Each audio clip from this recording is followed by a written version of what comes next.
Hi mga kainay! Another Nanay Serya video na naman po tayo. So this time, may isi-share na naman ako sa inyong nanay ideas na pwede nyo pagkakitaan sa bahay.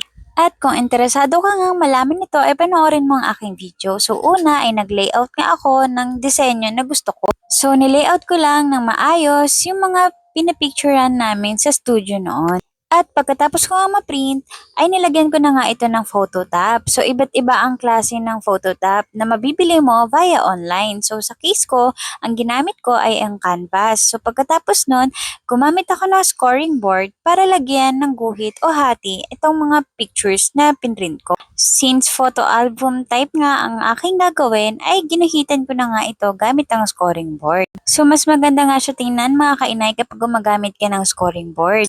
At syempre, ito na ang ating final product. O, di ba mga kainay, sobrang ganda, no? Ako lang ba ang may gusto na nakaprint ang mga pictures? Iba pa rin sa feeling talaga kapag nakaprint out yung mga pictures ng mga memories ninyo. Napakadaling gawin lang, di ba mga kainay? At kung nais mga umorder, ay maaari kayo mag-message sa aming Facebook page na Crafts by Sol and Sab. Ayun lamang mga kainay. Salamat kainay!